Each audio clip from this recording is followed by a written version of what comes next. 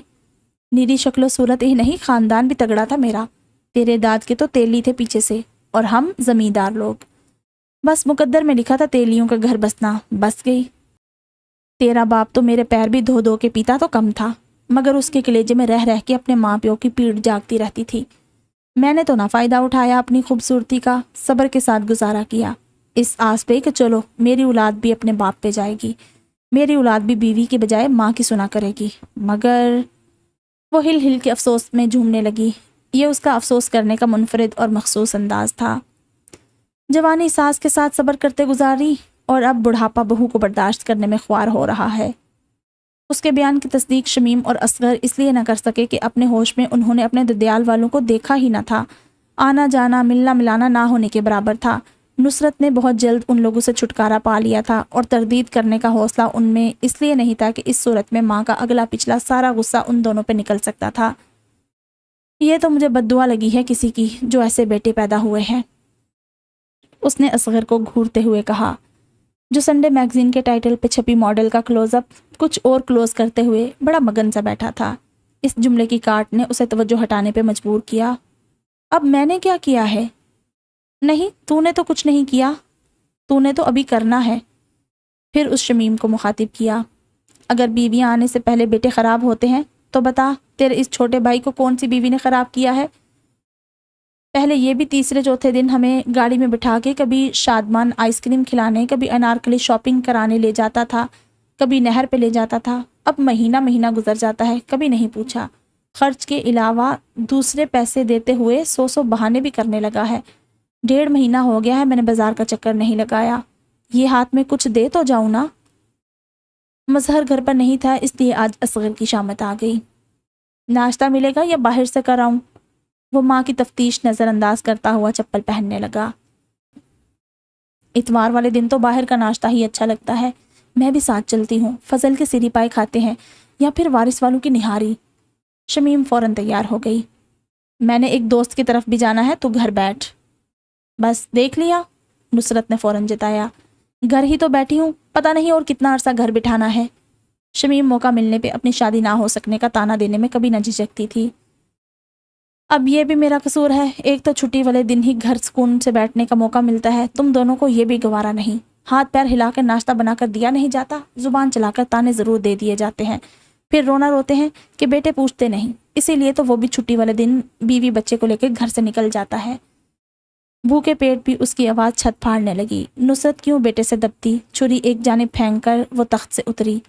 ہاں تو اس کی حمایت کرے گا، تجھے کھلی چھوٹ جو دے رکھی ہے اس نے کہ باپ کی جائیداد جیسے مرضی اجاڑ، کوئی تجھے پوچھنے والا نہیں، اس لیے زیادہ ہی کھلتا جا رہا ہے۔ تیرے تو شادی سے پہلے ہی پر پرزے نکلے ہوئے ہیں، عورت لانے کے بعد تو ہمیں نچائے گا۔ پتہ نہیں کون کس کو نچاتا ہے، کون بدقسمت آتی ہے تم دونوں کے ہتھے چڑھنے۔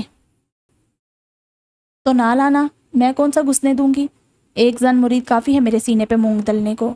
تو اپنی پسند کی بیوی لایا تو میں باہر سے چلتا کر دوں گی، جہاں مرضی ہو وہاں رہنا، میں نے ادھر جورو کے غلاموں کا اڈا نہیں کھولنا۔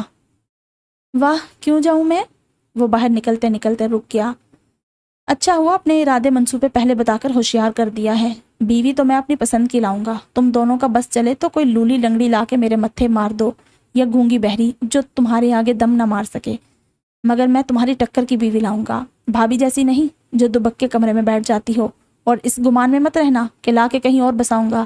یہ گھر میرے باپ نے بنایا تھا اور مکمل میں نے اپنی محنت سے کیا ہے۔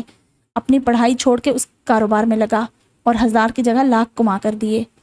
یہ کمروں میں بچھے قالین، صوفے، ٹی وی، اے سی، باہر کھڑی گاڑی، کچن میں رکھا اونچا لمبا فریج اور دوسری مشینیں، بینک میں رکھا زیور، یہ سب میری کمائی سے بنا ہے۔ گیا تو سب ساتھ لے کر جاؤں گا اور دیکھوں گا کون دوبارہ بنوا کے دیتا ہے۔ اس شمیم کو بٹھانا پھر میری گدی پہ، جس کے آگے بیٹے نظروں میں نہیں سماتے، یا پھر مظہر سے مانگنا جس سے کبھی بنا کے نہیں رکھی۔ دیکھتا ہوں اپنی تنخواہ میں سے کیسے یہ شاہانہ خرچے پورے کرے گا۔ مجھے دھمکی دے رہے ہیں گھر سے نکالنے کی۔ اچھی طرح کرتا ہوں میں ان کی پسند سے شادی۔ وہ اچھی طرح دھاڑنے کے بعد گھر سے نکل گیا۔ اتنے آرام سے کبھی نصرت نے کسی کی باتیں نہیں سنی تھی، مگر اب سننا پڑی۔ اصغر نے باتیں ہی ایسی کی تھی، چپ چاپ سنے بغیر چارہ ہی کوئی نہ تھا۔ مجھے تو لگتا ہے اس نے بھی بڑے کی طرح کوئی گھیر گھار رکھی ہے۔ شمیم نے اپنا قیاس ظاہر کیا۔ ہائے میری قسمت، وہ ہاتھ ملتے ہوئے پھر سے جھومنے لگی۔ چل بھئی بچے، میں بھی تیری ماں ہوں، دیکھتی ہوں کون سی رضیہ سلطانہ بیاہ کے لاتا ہے تو۔ میری ٹکر کی لائے گا، دوسرے دن ہی ٹکر مار کے کونے نہ لگا دیا تو نصرت نام نہیں۔ بتی آ گئی، شمیم اچھل کے کھڑی ہوئی۔ ٹی وی لگا، شاید کوئی اچھی فلم آ رہی ہو۔ نصرت جو دوپٹہ گول کر کے آنکھوں پہ رگڑتے ہوئے آنسو نکالنے کی تگودوں میں مصروف تھی، فوراً سب بھول بھال گئی۔ اچھا تو فی الحال ہم اپنے ایپیسوڈ 2 کے لیے ادھر ہی رک جاتے ہیں، کیونکہ پھر کافی لمبی ہو جاتی ہے ایپیسوڈ، اور مجھے بس ٹھیک لگ رہا ہے۔ ابھی تو اتنی سٹوری آگے بڑھ نہیں رہی، بہت سلو جائے گا یہ ناول مجھے لگ رہا ہے۔ بالکل ٹپیکل جو آج سے 10 سال پہلے پاکستانی گھرانے ہوتے تھے نا، تو ویسا ماحول مجھے نظر آ رہا ہے۔ لیٹس سی آگے جا کے کیا سٹوری بنتی ہے، کیا انٹرسٹنگ ہوتا ہے اس میں۔ اچھا مجھے نا یہ منزہ اور مظہر کی بات کریں، اگر جب میں پڑھ رہی تھی تو وہ مظہر جب اس کو تمہارا ہسبینڈ کہہ رہا ہے کہ مجھے آ کے مل لو کمرے میں، تو کیا تکلیف ہے تمہیں بھائی؟ کیوں نہیں تم اپنے ہسبینڈ کی بات سن رہی؟ ٹھیک ہے کھانا بنانا ہے، اس کو بھی پتا، جا کے تھوڑی دیر اس کے پاس بیٹھ جاؤ، اس کو بتا دو کھانا بنانا ہے، وہ چلا جائے گا۔ تو ویسے ہر ٹائم تو پیچھے پھرنا، واقعی گھر کے جو بڑے ہوتے ہیں وہ نہیں اس چیز کو برداشت کرتے ہیں۔ اب کچھ ہیں پیرنٹس جو اس چیز کو اتنا نہیں برا مانتے، لیکن ابھی کچھ گھروں میں ایسا ہے۔ تو آپ واقعی اس کی بات تو صحیح ہے منزہ کی، کہ میرے سے زیادہ آپ کو اپنے گھر کی سمجھ ہونی چاہیے اور تھوڑا لحاظ کر لو۔ لیکن اگر نہیں لحاظ بھی کرنا، کوئی بات نہیں، آپ اپنی وائف سے جو پیار کر رہے ہو، اس سے پیار کا اظہار کر رہے ہو، تو وائف بھی اتنی ڈفر ہے۔ ویسے تو وہ چاہتی ہے کہ لڑائی نہ گھر میں لگے، لیکن لڑائی کا سارا سامان کرے گی ادھر۔ بھائی جا کے اپنے ہسبینڈ کے پاس بیٹھ جاؤ، کوئی 10 منٹ بعد آ کے کھانا بنا لینا۔ جب تمہارا ہسبینڈ کہہ رہا ہے کہ نہ بناؤ تو پھر نہ ہی بناؤ۔ جب ساس وہ کرے گی تماشا، تو اس کو بس بول دو کہ بھئی اپنے بیٹے سے بات کرو۔ بیٹا ہی نہیں سن رہا آپ کی، تو میں کیا کروں؟ مطلب بیٹا ہی کام کرنے نہیں مجھے دے رہا، تو میں کیا کروں؟ وہ بھی جان بوجھ کے تماشا لگانے والے کام کر رہی ہے منزہ۔ اور پتہ نہیں کیوں مجھے نا ایک دم یہ وہم سا ہوا کہ شاید منزہ کا جو ہسبینڈ ہے نا، وہ کسی اور میں انٹرسٹ لے لے۔ پتہ نہیں کیوں ایسا، جب اس نے کہا نا کہ دیکھ لو پھر میں کہیں اور نہ ادھر ادھر ہو جاؤں، تو تب مجھے ایک ایسا الہام سا ہوا کہ شاید نہ یہ ہوگا۔ اور اس کے علاوہ اب وہ نوید مراد کی بیٹی ہے، لیٹس سی کہ اب نوید مراد دوسری شادی کرتا ہے، یا کیا نام تھا اس کا، پروین، اس بچی کو اپنے پاس لے آتی ہے ادھر، جیسے وسیع کو وہ پال رہی ہے، دیکھ رہی ہے، تو اسی طرح وہ بچی بھی ادھر آ جائے، اور لیٹس سی۔ اور یہ تو خیر بات ہے کہ یہ نیکسٹ جنریشن تو ان کی جوان ہوگی اسی ناول میں، جیسے وسیع، کیونکہ اس کیریکٹر کو ویسے تو ڈالنے کی اتنی کوئی ضرورت نہیں تھی، لیکن اگر انہوں نے ڈالا ہے تو اس کیریکٹر کو وہ جوان ہوتے بھی دکھائیں گے۔ اس کے علاوہ اور کیا تھا؟ ہاں یہ شمیم، نصرت اور یہ تیسرا بیٹا اصغر، ان کی گفتگو پڑھتے ہوئے نا مجھے ہنسی بھی آ رہی تھی کہ میں جس طرح پڑھ رہی تھی، مجھے ایسے لگ رہا تھا میں وہ کیریکٹر ہی بن گئی ہوں۔ اچھا تو چلیں ٹھیک، دیکھتے ہیں آگے پھر یہ ناول کیسے انٹرسٹنگ ہوتا ہے. ابھی تک میرا بہت انٹرسٹ نہیں اس میں بن رہا. اور کچھ میں نے یہ جو PDF ڈاؤن لوڈ کیا ہے اس میں الفاظ جو ہے نا وہ بہت ایسے تنگ تنگ لکھے ہوئے. میں دیکھتی ہوں کوئی اور مجھے PDF مل جائے جس میں کھلے کھلے ہوں. چلیں ٹھیک ہے، آپ کو کیسی لگی یہ ایپیسوڈ مجھے لازمی بتائیے گا. ٹھیک ہے، تو جلد ہی ملتے ہیں نئی ایپیسوڈ کے ساتھ. تب تک آپ اپنا بہت سارا خیال رکھیں. اللہ حافظ.